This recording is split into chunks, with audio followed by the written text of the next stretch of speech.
there is something most people never notice. Some people walk through life with an extraordinary ability to understand others. They can sense pain before it is spoken. They recognize the smallest change in a voice, the brief hesitation before a smile, the silent disappointment hidden behind ordinary words. To the world, this seems like a gift. Yet beneath that gift lies a quiet loneliness that few ever see. What if the very quality that makes you deeply compassionate is also the reason love has become so difficult to find?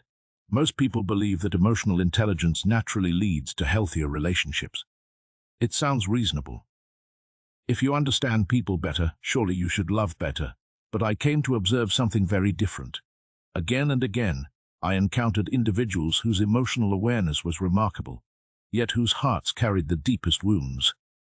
They understood everyone, except the one person they struggled to understand, themselves. If you have ever felt exhausted by one-sided relationships, if you have often become the listener, while no one truly listened to you, if you have wondered why people seem drawn to your kindness, but rarely stay to know your soul, then this may explain more than you realize. The problem is not that you love too deeply. The problem is far more subtle. It hides beneath the surface of consciousness, where most people never dare to look. There is an invisible pattern at work, and until you recognize it, you may continue searching for love in places where it was never meant to grow. I spent much of my life studying the hidden movements of the human psyche. What fascinated me most was not why people fell in love, but why they repeated the same emotional stories again and again, often without realizing it. Two people may believe they have chosen each other freely, yet much of what draws them together has already been written in the unconscious long before they meet. Imagine standing before a calm lake at sunset. You look into the water, expecting to see your own reflection. Instead, you see another face staring back at you. That is how unconscious attraction often begins. We mistake another person for the missing part of ourselves. This is what I called projection. Projection is one of the most powerful forces in love because it allows us to see not another human being as they truly are, but the image our unconscious desperately wants to find. Emotionally intelligent people are especially vulnerable to this illusion, not because they are naive, but because they possess an uncommon ability to empathize. They instinctively search for the hidden story inside another person. They notice wounds others ignore. They see potential where others see failure. And without realizing it, they begin loving possibilities instead of realities. At first, this feels beautiful. It feels meaningful. It even feels destined. But what happens next is the part almost nobody talks about. What happens next is almost invisible. It does not arrive as a dramatic betrayal or a sudden heartbreak. It begins with something much quieter. You start explaining away behaviors that disturb you. You tell yourself they are simply afraid, misunderstood, or carrying wounds from the past. Because you can see beneath the surface, you become convinced that patience will reveal the person they could become. This is where emotional intelligence slowly transforms into emotional self-neglect. There is a profound difference between understanding someone's pain and making that pain your responsibility. Yet many people never see the line between the two. They become so skilled at reading another person's emotions that they stop listening to the signals coming from within themselves. I noticed that the unconscious has a peculiar habit. It rewards familiarity, even when familiarity hurts us. A person who grew up earning affection through understanding others may unknowingly continue the same pattern in adulthood. Love becomes something to achieve rather than something to receive. This is why the same relationship can appear in different forms. The names change, the faces change, but the emotional atmosphere remains strangely familiar. Almost nobody realizes that they are not chasing love. They are chasing recognition. They long for someone who will finally see the value they have spent years giving away. And so they keep offering more understanding, more patience, more forgiveness, believing that one day it will be returned in equal measure. But love cannot be built upon silent negotiations. A relationship is not transformed because one person understands everything. It flourishes when two people are equally willing to step into truth. Imagine carrying a lantern through a dark forest. Your light helps others find the path. They walk beside you because your presence makes the darkness less frightening. Yet if no one ever asks whether your own lantern is fading, you may reach the end of the journey with nothing left to illuminate your own way. This is the hidden exhaustion of emotionally intelligent people. They often become the safe place for everyone else, while quietly becoming homeless within themselves. The shadow plays an important role here. Many assume the shadow contains only anger, jealousy, or fear. But I discovered that the shadow also contains the qualities we have learned to reject because they seemed unacceptable.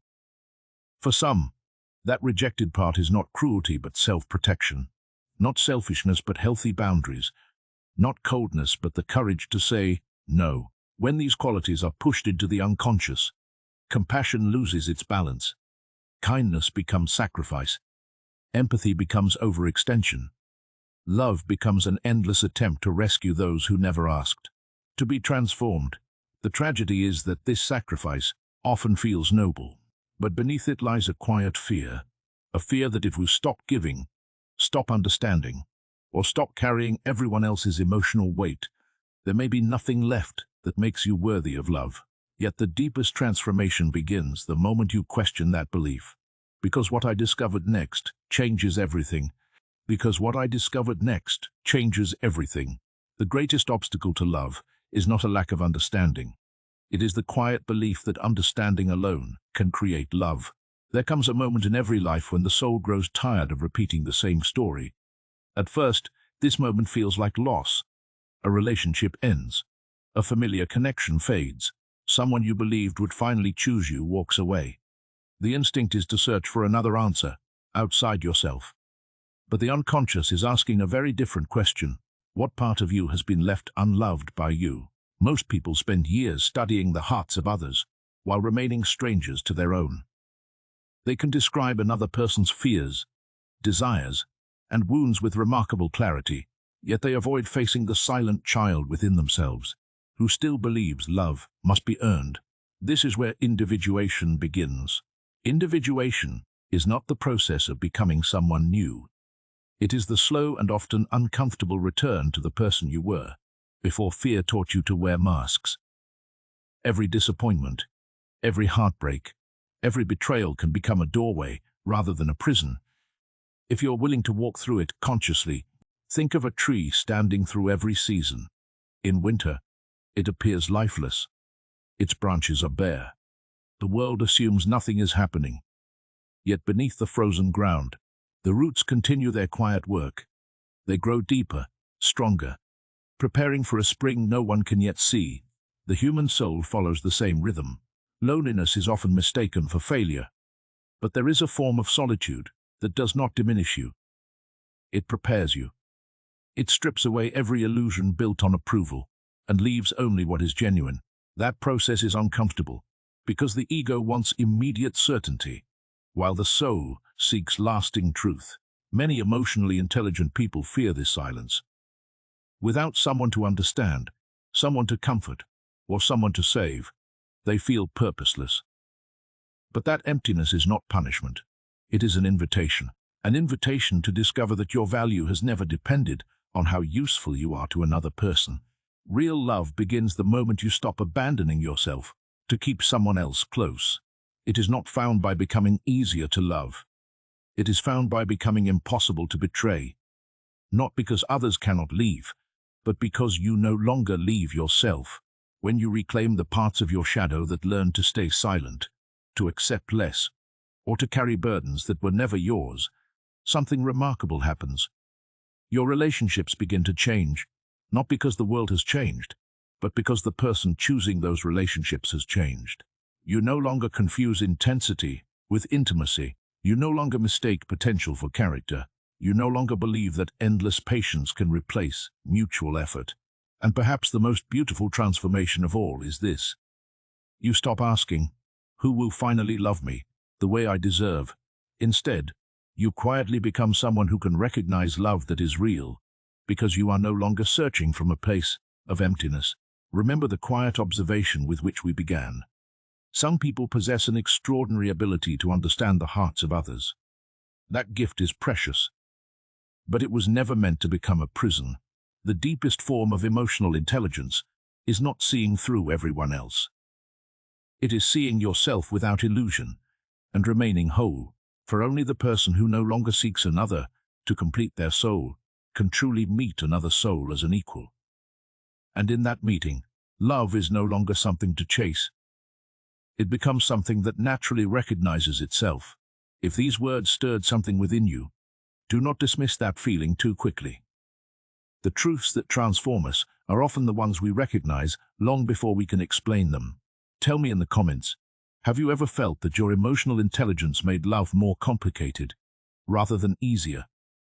Your story may help someone else understand their own. If you enjoy exploring the hidden depths of the human mind through the wisdom of Carl Jung, consider subscribing and joining us on this journey of self-discovery. There are many more psychological mysteries waiting to be uncovered. Until our next conversation, remember this: the greatest relationship you will ever build is not with another person. It is with the self you have spent your whole life trying to understand. And when that relationship becomes whole, love no longer feels like a search. It feels like a home.